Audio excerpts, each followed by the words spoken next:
Hey there, and welcome to Your Worth Your Way, the podcast that's all about helping you understand that you are worthy of prioritizing your own joy without feeling selfish or guilty.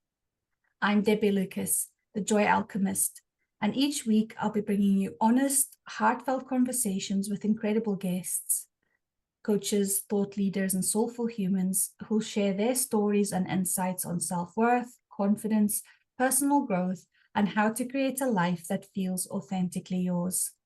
This isn't about quick fixes or cookie cutter advice. It's about real talk, practical takeaways, and plenty of soulful inspiration to live life your way.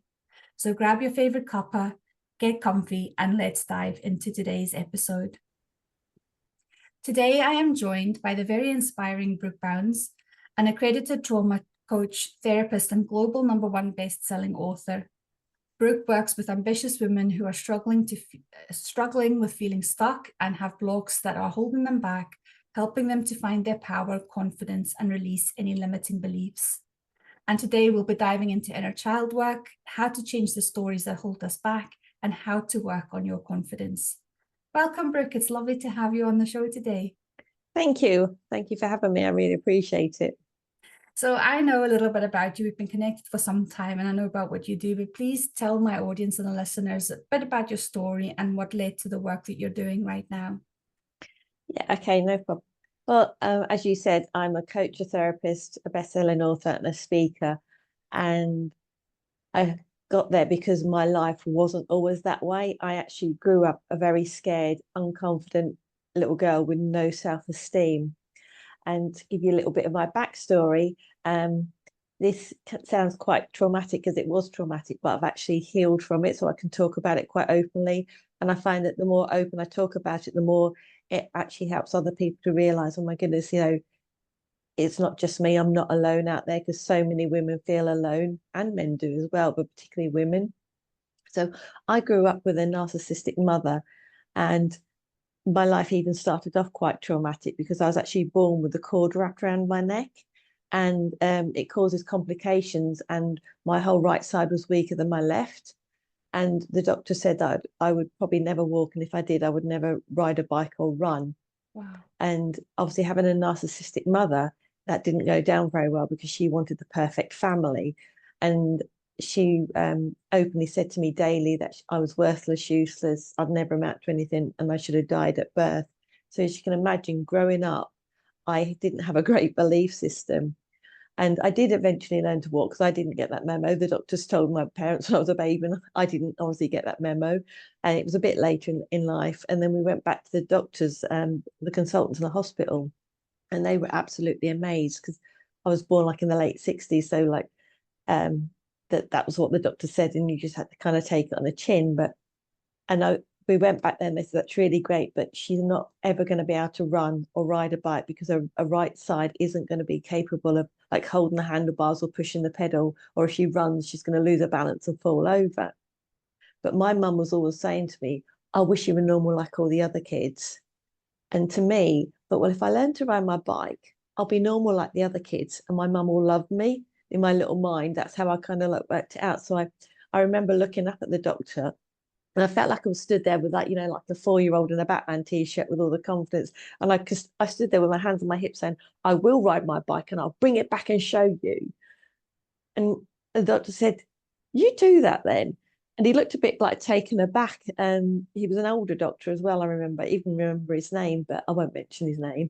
And my dad was like, yeah, you go, girl. And my mother shot me a look, and I thought, I'm in trouble. And on the car journey on the way home, complete silence. Not a word was uttered. I thought, I'm really in trouble here. So when we got back home, my dad's a farmer and he got changed and went off to the work on the land. And my mother said, go get changed, because I'd obviously had to have my best clothes on to go to hospital, because so I looked wonderful. So I got changed. And when I came out of the bedroom, she then absolutely laid into me physically and verbally, saying, how dare you embarrass me in front of the doctor? Who do you think you are? You're nobody special. You'll never amount to anything, and all these things. And I can actually remember cowering like this, thinking, I need to stay small to stay safe. And like that, my personality changed, that determination. Although I was determined to ride my bike, but saying anything or speaking up just completely went. And I was like that the rest of my childhood, because every time I tried to speak out or say anything, I was shot down and I was in trouble, whether I'd done something wrong or not. So you can imagine growing up hearing that every day, being told I was ugly, that nobody will ever love me. It was a childhood that, I wouldn't wish on anybody, even though I was very lucky that my dad was very kind and loving, so was my granddad and my auntie. But when I was with them, I was constantly looking over my shoulder thinking, if I'm too happy, I'm going to get into trouble for this. So then I left home and did the classic, jumped out the frying pan into the fire, straight into a narcissistic relationship. And it suddenly dawned on me after being with my narcissistic partner that actually I'm the common thread here. And if I don't change, nothing's going to change. So I set about on a journey of working on my mindset, thinking if I have a strong mindset, nobody's going to be able to push me around and bully me anymore. And I did that, and I got that really strong mindset of like, feel the fear and do it anyway. But one day I was stood at the back of a hall getting all mic'd up to go and speak on stage. I'm thinking, there's something not quite right here. I know logically I want to go and speak to these people. I know if I share my story, it's going to inspire some of them. But my body was going, no, this didn't happen. I don't want to do it. And it wanted to run the other way. My palms were sweating, my heart was pounding, I felt sick. So then I started to like delve into why our body reacts like that, and got into how trauma is stored into the body, how our emotions work, the inner child. And that was like the missing piece of the jigsaw puzzle. Because if our inner child isn't happy, it's a bit like a puppet master. When we feel really happy and confident, if I know somebody can drive a car, I say to them, well, can you just pop to the shop and get some milk? Yeah, sure, they'd go, no problem, no reaction in their nervous system whatsoever. But if I said to that same person who's got a fear of being in front of the camera, right, let's do a live together, they'd go, oh, no, what do you mean? What? Because their inner child is going, no, no, and pulling those strings back, saying, this isn't happening, because the inner child is scared. So when our inner child feels either scared, not worthy, not good enough, not lovable, or not important, they're going to pull those strings back. And it doesn't matter how many plans or strategies you've got to overcome them, you're still going to be controlled by our inner child. So I do a lot of work now with reparenting the inner child, like giving the inner child the parenting that we needed when we was a child. And as you can imagine, growing up, I needed a lot of reparenting for what I went through.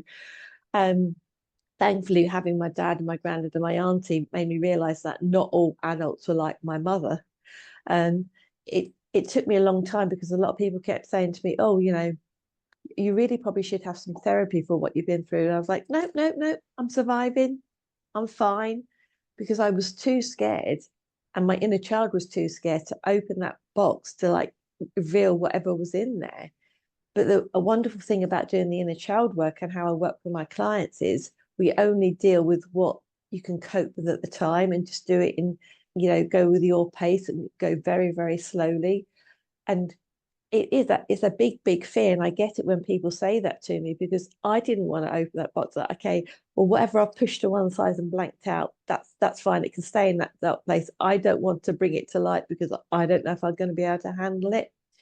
Because I often liken, when we go through that kind of therapy and coaching, is like it's a bit like a cake. You've got all these different compartments that you've put your emotions or feelings into, and you've kind of locked away. It's a bit like a cake. You've got all you've got the flour, the eggs, the sugar, all in separate things, but then you have to put them all together, and it's a bit messy.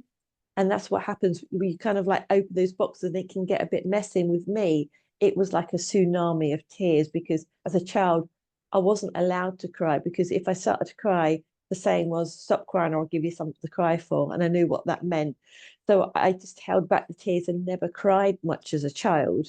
So obviously when I went through the therapy, it came out like a huge tsunami, that awful, ugly kind of not festive tears, and just I couldn't hardly speak. But it was, although it was exhausting at the time, it was one of the best things I ever done, because crying is one of the ways that we can release anything that's trapped in our bodies as well, which we grow up hearing, oh, don't cry, it's okay, don't cry. because that's the adult's inner child wound, not wanting to have to deal with that kind of emotion and stuff. So I then went on that journey, like I said, and done the healing. And now it's, like I said, it's the best thing I've ever done. I'm now run a thriving business. Like I said, I'm a best-selling author. I'm a speaker, a coach, and a therapist. And I help women all over the world to feel confident about themselves, to be themselves, and to be seen and heard, and have fun in the process. And that joy that you talk about as well, because it's joyful to live a life that we're supposed to live, not the one we think we should live. Wow. Thank you so much for sharing that story and being so open and vulnerable. And as you say, you know, us being able to share our stories and our journeys is what will inspire other people to be able to begin that journey as well. And there's so much in what you said there, but one of the first things I wanted to pick up on was that kind of like mind versus body bit, you know, because I work a lot with intuition and leaning into your intuition as well. And your body, well, there's 2 points. One is your kind of body gives you the signals of, yes, this is right and good, or no, this is not the right thing for you. But also that bit around, I can't remember who wrote the book or who said it, but the body keeps score. And it's like, you know, and it's that bit, like the trauma and the emotions, if you don't release them, if you don't allow them to move through you, emotions are energy in motion, and that energy becomes stuck, and that's what causes the disease, the pain, the discomfort, like the physical pain and discomfort and inflammation, all the things. So, and that's a whole other, you know, a conversation. And I've had you know, podcast conversations with somatic coaches who talk about how we can move that through the body. But coming back to that inner child bit, and you know, when you were sharing your story, so much of it resonated with me. And I don't have those memories of those words being spoken to me like your mother actually spoke to you, but that's the messages that I carried into my adulthood. So whether she actually said it or not, I can't remember, but that's certainly when I started doing this work, that's everything that was coming out for me, as if she had said it to me the way your mother had. So I completely kind of understand where you're coming from. And that bit about that inner child being the puppet master, and you know, like my 6-year-old inner child was a stroppy little girl. You know, imagine the stomping the feet and the tantrums. But like that, I've kind of reparented her. I've given her the love, and I've, you know, I go visit her. I've got her in a field where she's playing with the butterflies in the sunshine, and the wind's blowing in her face, and there's a babbling brook, and it's just a beautiful scene. So whenever I feel a bit unsafe or insecure, I go and visit her as my adult self, and I sit with her and I talk with her, and it's just such a beautiful process.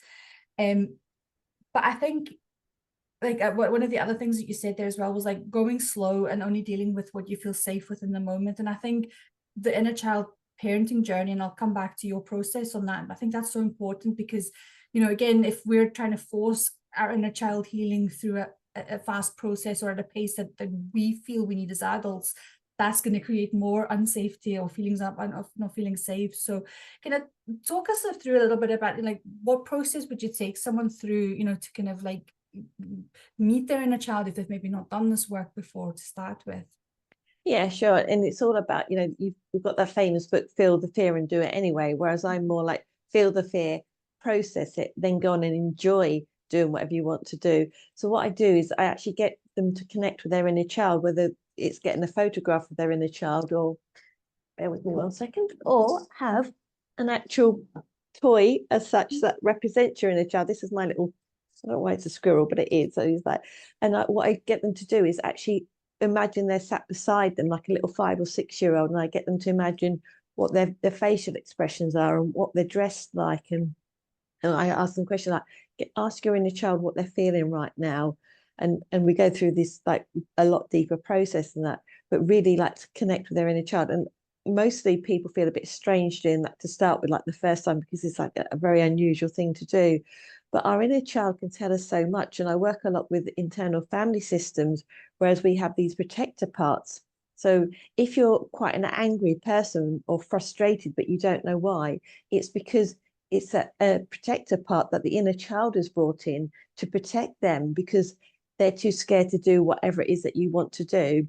For example, classic one with me, I'm an introvert. And although I love working online and have to do a lot of social media and stuff, my coach said to me when I first started, go do a Facebook Live on your personal profile. And I went, the minute we do that, it sends a signal to our subconscious mind to say, uh-oh, danger, danger. And my inner child was like, no, because what I realized was my inner child thought as soon as we speak up, we're going to be in trouble, just like we were when I was a child.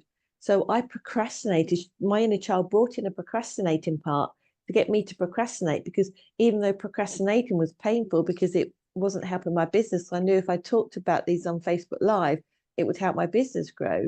But it was less painful for my inner child than actually speaking up and risking being in trouble for it. So I like to get my clients to think about, often people say, oh yeah, I feel a bit frustrated, but I'm just going to push that to one side and kind of ignore it. No, don't ignore it. Actually welcome it in. Have a conversation with that frustrated part. Ask it, why is it showing up? Why is it coming to protect the inner child? And obviously we're delving a lot deeper in the sessions, but it's getting used to actually feeling those feelings and noticing where have they come from and what's the story behind it. Like, for example, I said the story behind me not wanting to speak up on a Facebook Live was because my inner child was scared that we'd get into trouble, because that's what happened when I was a child. And because our inner child is normally about between 4 and 7, normally, occasionally they like different things if something traumatic happened in a child at a different age. So it's like you've got like a little child there, and what would you do to reassure that little child to let them know it's okay to do that? Because the parts that come in actually see us as that little 5 or 6 year old. They don't see us as the adult we actually are. So it's actually also reassuring that part that actually we are now the adult, we've got this, and they can have a break, they can go on holiday. Like, for, if they've been protecting you for like 50 years, it's time that they had a break. They deserve a bit of a break and a bit of a holiday. And I actually get my clients to imagine sending their part off to somewhere nice on holiday, dressed in holiday gear with their suitcase, boarding the plane, and we go through a whole process. And actually that thinking about, okay, what's it going to feel like not to have that feeling coming up that's holding you back and stopping you, when we go into obviously quite a lot more detail than that, but that's like kind of the brief synopsis of it. Thank you so much for describing that. And I think two things that you said there. The first one was like dealing with what I learned when I was doing my NLP and hypnosis training was the root cause. And I think, because that's like the foundation that all these limiting beliefs and patterns and behaviors are built on. And like, the higher that grows, the deeper that root cause kind of takes hold in your unconscious mind. And I think when you can kind of like break that down and kind of like understand it and move through that, then that foundation is gone and that limiting belief kind of then gets busted, or that emotion that, it's been keeping you safe, it's served their purpose. And that brings me on to the second point that you spoke about there about the parts, that it is about, it's not about, just like putting anger in a box and putting it away and burying it somewhere. It's about like integrating it, acknowledging the role it played in keeping you safe, whether it was the right thing or not. But like understanding why that was there and the purpose that it served is so powerful and so important. And so I'd like to kind of ask you then, like, for women who are stuck in these old stories and inherited beliefs, like where can they start to kind of really be deeper into what that root cause may be? Okay, to start with, it's like we often hear people say, I'm a perfectionist, I'm a procrastinator, I'm a self-sabotager, whatever it is. And I was also guilty of that, but actually it's not, it's a part of us that is. So when we can start to separate that, not us being the whole thing, but it's just a part of us, we can then start thinking, okay, how can I deal with this part, rather than it's like the whole thing. And it's really looking back and thinking, when did that happen? When did something happen? When did I feel like it wasn't safe for me to speak up? When did that first happen? Because I used to be absolutely terrible, and probably some of your audience can relate. If we was in a crowded room and you saw me, you was like, oh, Brooke, and you called up. Before I did all my healing work, and I think, oh my goodness, does Libby look angry? Does she look upset? What did I say to her last time? Did I say something that could have upset her? And there'd have been 1,000 things running through my mind. But now, if I saw you in a crowded room and you went, oh, Brooke, I think, oh, Debbie, really nice to talk to you. And that's all I would think about, because it's so exhausting when you're constantly trying to second guess and trying to work out what you think somebody else is going to be thinking and saying. But that's how I grew up and how my childhood was. So it's really thinking about when was a time that was like, sometimes you can't always remember it, and that's a good reason to like get a coach or a therapist, somebody like me, to, because we can ask the questions and find out about them. But it's really plugging into, okay, when did I last feel like that? It does not necessarily start with that you need to go back to the root cause, because it can take a bit of time to kind of get to that bit. And if you think, well, I'll never find the root cause, so you don't look anyway, but that's your inner child again trying to like stop you, getting you to procrastinate so you don't go there, because it is going to be uncomfortable. And I always say that, you know, to my clients, this is not going to be a walk in the park. Yes, I do love to heal with humor, as I call it, and we will have a bit of fun along the way. But some of the times it's going to feel like you're walking through treacle on a hot sunny day and you've got no sun cream on. It can be awful. But it's realizing that actually every belief you've got came from somewhere. It came from a story. We have only two fears, the fear of falling and the fear of loud noises. And all the other fears that we've got, we inherited from somewhere. They are learnt behavior. And the good thing about that is we can, if we learnt it, we can unlearn it. So it's understanding that there's a story from somewhere. Even people, most of my clients, when they come to me who think they've not got any childhood issues, it's always the second session in, they burst into tears thinking, oh my goodness, I just realized that my mum or my dad or my uncle or somebody said a sentence and I'm still reliving that sentence. It's become my truth. And I wrote a book about how to overcome self-sabotage. And I talk about a client in there who at the age of 7 was doing a maths sum on the board. And this was back in the 70s. And the teacher said, no, you're wrong. You're useless at maths, and threw the board rubber at her. And because it was a very emotionally charged scenario, that stuck with her. She remembered that. And she just constantly thought, up until she was in her 50s, when she called me in to help her because she needed to take a maths exam to get a promotion. And she said, I can't do it because I'm useless at maths. I need some help. But turns out she was very clever. She wasn't useless at maths, but that was just her inner child saying, no, we can't do this. We're no good at maths.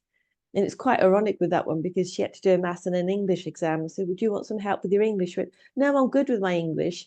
She phoned me up after exam. She said, you never guess what she said. I passed my maths with flying colours, thanks. She said, but I failed my English. I should have got you to help me with my English. But it's just that belief. So she believed that she was useless at maths, and she carried that through with her. And nobody could change her mind, because that was it. That was her belief. Because when we hear a sentence, if we feel emotionally charged at the time and repeat that, it becomes our truth and our belief. And we then don't question it as we get older. It just becomes part of who we are.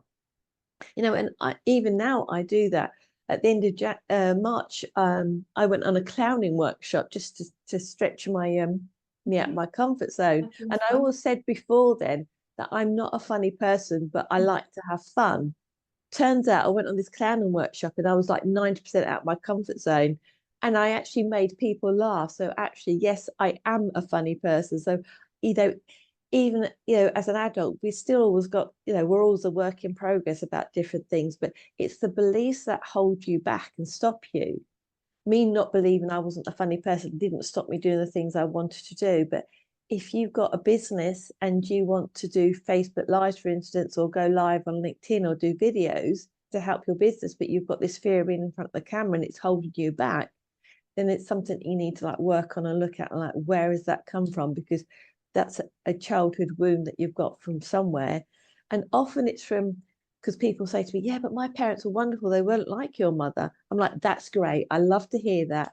But often well-meaning parents can say things that hold us back and stop us. You know, a classic was that my mother constantly used to say, you can't wear that. What will the neighbours think? Which I always thought was a bit strange, because we lived on a farm and our neighbours were like a mile down the road. So we didn't technically have any neighbours, but it was that sort of thing. And it's their inner child wounds that thinking, okay, if people see you dressed out like that, they'll think I'm a terrible parent, so I'm not good enough as a parent. So they want to like make sure you look, you know, respectable, whatever that is in their eyes. And it's I hear parents say all the time, oh, don't do that. What will people think? And Mm. that's one of the biggest things I work with women for. Oh, you can't do this because what will people think? Now, at the moment, I'm currently doing like 365 days of videos on LinkedIn. I'm on day like 316 or something. And I did one particular one with a colander on my head, and I talked about being told, and I talked about like the doctor saying I can't do this and I can't do that. I said it's amazing the beliefs that we can actually take on board and not do. And at the end of it, I said, yeah, and somebody said I can't do a video on LinkedIn with a colander on my head. Turns out I can, and just sort of sat there and smiled. And it Yes. wasn't easy, I must say, because but I did it anyway. But it was just realizing actually what is it you want to do and what thoughts come up to stop you from doing it. And it's those thoughts and those beliefs that you need to start delving into and getting really curious about, where do they come from? Are they actually my beliefs, or are they what I've inherited? And often, if you go back and trace them back, they've come from like great grandparents, because they've said them to your grandparents, who said them to your parents, who then repeated them to you, and nobody questions it. And I often joke and say, I wish I had a pound for every time somebody comes to me and says, we don't do that. That's always been done that way in our family. We've always done.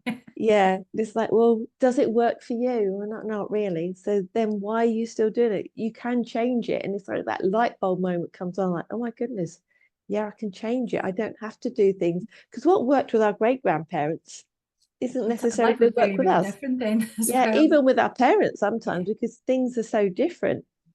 I grew up in an era where parents smacked their children, and it was Mhm. like seen as a good way to discipline them.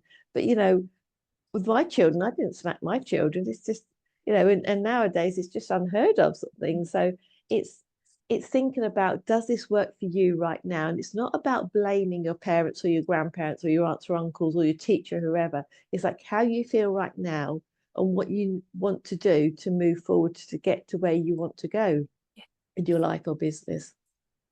Yeah, and what was coming up for me when you were talking through that entire piece there was like the bit around radical responsibility, and I'll dissect that a little bit. So the first part you were talking about, there was like the labels that we give ourselves, whether Yeah, it was like somebody actually said it to us or we've just accepted this belief. And I think I was watching a video the other day, and it was actually a mum, and she was parenting her two children. She doesn't have the children on camera, but the brother was saying to the sister, "You're annoying."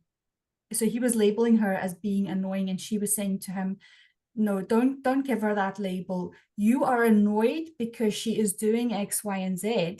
So basically she was teaching him to own his feelings. yeah, She was teaching him to basically express that and tell the other person, setting a boundary. When you're playing with my cars, I am annoyed because I want to play with those cars, whatever it may be. And I thought that was such a kind of beautiful lesson of how she's, gently parenting her children to take responsibility for their emotions, to set the boundaries, to express that in a healthy way. But I think, that bit around like, the other part for labels for me is like, that what will people think bit. And this is something that I kind of struggled with for a long time in terms of how I dress.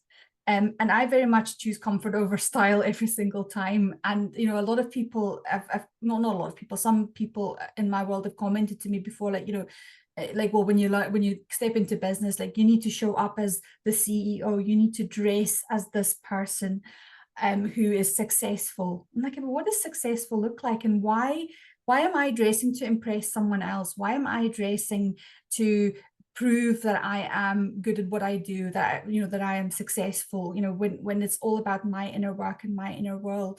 And so for me, that's where the energetic work comes in, is like, if I'm showing up in the energy of, I know I'm good at what I do, that's going to come across a lot more, regardless of whether I'm wearing a t-shirt or a hoodie or a silk blouse or a suit or whatever it may be.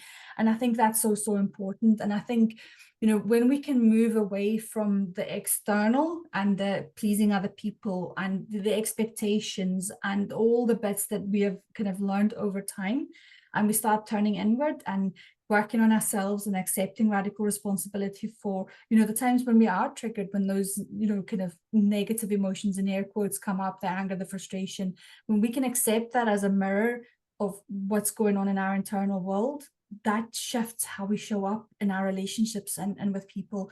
And yeah, there's sometimes, people in our friendships and our families even, and this can be quite difficult, that they're never going to be able to, you know, they're always going to just meet us at the frequency that they're at, or this, you know, their kind of mindset. And, you know, even if you keep elevating, there's going to come a point where there's going to be such a big dissonance between the two that you kind of almost have to just let them fade out of your life, because, you know, it's that what I call the self-worth loop that you spoke about as well. Like, if you have this belief, if you have given yourself this label, you're constantly going to be attracting situations and people into your life that's going to reinforce that. And it's that bit that we spoke about, the root cause, you know, like that's going to be reinforced, and that belief's going to be built higher and higher and stronger, and that root cause is going to go deeper and deeper. And until we can kind of like break that cycle, you're always going to be stuck in that loop. And you know, the other bit that you spoke about there, like, I'm a big believer in the law of polarity. Like, if this is true, the opposite's true as well. And so you said, if you've learned this belief, if you've learned this behavior, then you can unlearn it as well. And yeah, it may take some time, but once you kind of start understanding that, and that example you gave of the, you know, the maths and the young person with the maths was so good, because, you know, once she, you know, once she was able to kind of break that belief of she's not good at maths, she was able to pass it with flying colors. Yeah. Absolutely. And it is, that's, you hear people say, oh, I am this, whatever you say after the words I am, I was likening it to that your subconscious mind suddenly sits up like a meerkat, like, what is it? You know, I've had clients come to me, I am so sick of being in debt. And I said, well, how often do you talk about your debt? And they're like, well, all the time, because it's on my mind. Well, stop talking about the debt, because if you keep talking about debt, your subconscious mind is like, oh, she wants more debt, so I'll find the situations to create that more debt.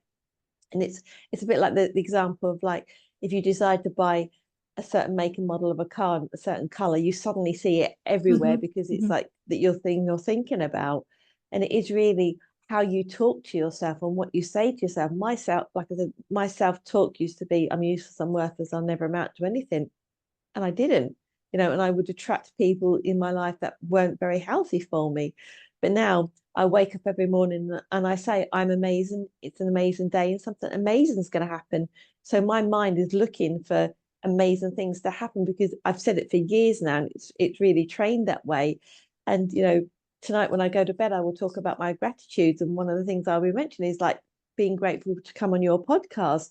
And as you know, when you're talking about and thinking about things you're grateful for, you can't think about all the negative things as well. So it's like thinking about how you're really speaking to yourself, because what you're saying to yourself will be the start of where your stories come from as well. So if people really want a really good starting point, it's like, just write down what you say to yourself, or say what I often say to my clients, okay, what do you say to yourself? And they'll list it up and say, right, okay, can you go home tonight and repeat that to your best friend or to your partner? Like, absolutely no.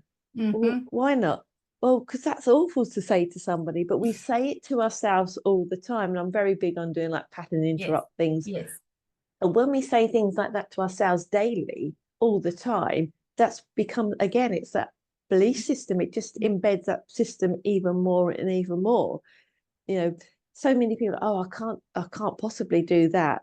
It's like, okay, well, let's explore what you can do. What's the first step you could do if you really want to do that, to make it that way? How can you do that?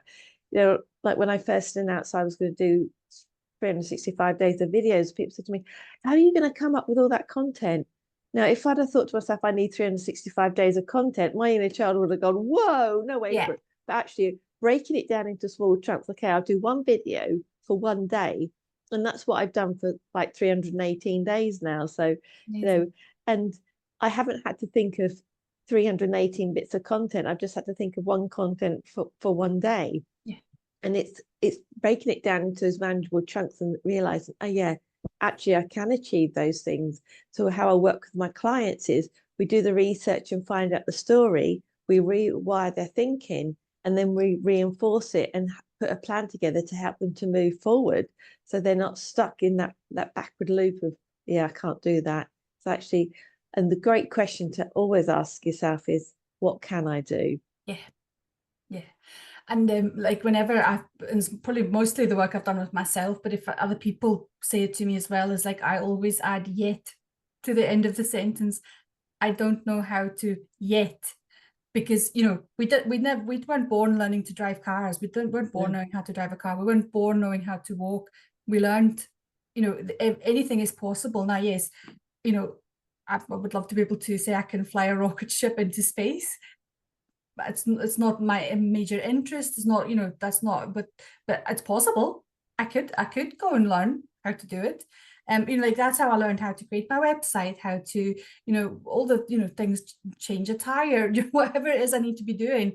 There's YouTube videos these days. There's very little that you can't actually learn. So, you know, I think it is that once you start shifting that thinking, as you said, that pattern interrupt there, then that's a great way to kind of like start, you know, healing and moving on from that negative space into that positive space as well.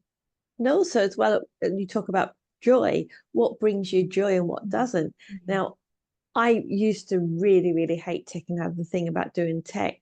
And I can do it, but it just drains. I can feel my battery just draining Yeah. as I'm doing it. So instead, I've got an amazing tech VA that can do things in, you know, a lot shorter time than Yeah. I could possibly do. And she loves doing it. So I'd rather pay her to do it and then stay in my own lane of like Mm. coaching and helping people with the therapy, the things that I love that really brings me joy. So it's also being aware of yourself and what actually, instead of saying, oh no, I can't do that. Yeah, I could do that if I wanted to, but you know, like it doesn't inspire you to fly a rocket to the moon. Yeah. It doesn't inspire me to do anything technical. I'd rather do things that fill my cup up and bring me joy each day, and let the other person that loves the tech stuff do the tech stuff. Well, absolutely. I'm the same with like cutting grass. Like I've got a lawnmower, but like I pay somebody to come cut my grass because like I'm thinking, well, the 2 hours it would take me to do the front and the back garden, I could be online either creating content that inspires someone or doing a podcast interview or whatever. So I think that's so important. And it's a beautiful segue into my last question, which is, you know, joy and how you prioritize joy in your everyday life and what advice you would give to somebody, you know, apart from what you've already said, to who struggles to do that for themselves.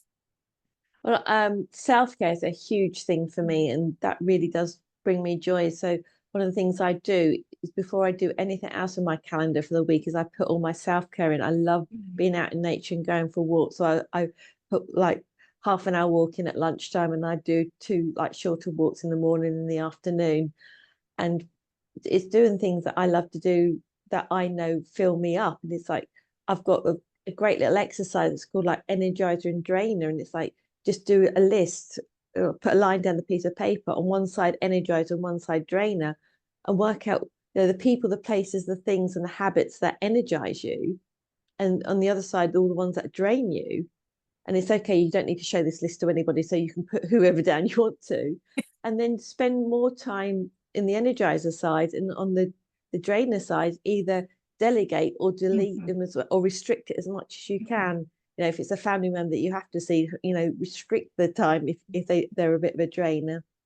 And sometimes it's always good just to have a look at that bit of paper and think, oh yeah, what can I do that'll bring me joy today? And think, oh yeah, I just want to do that, you know.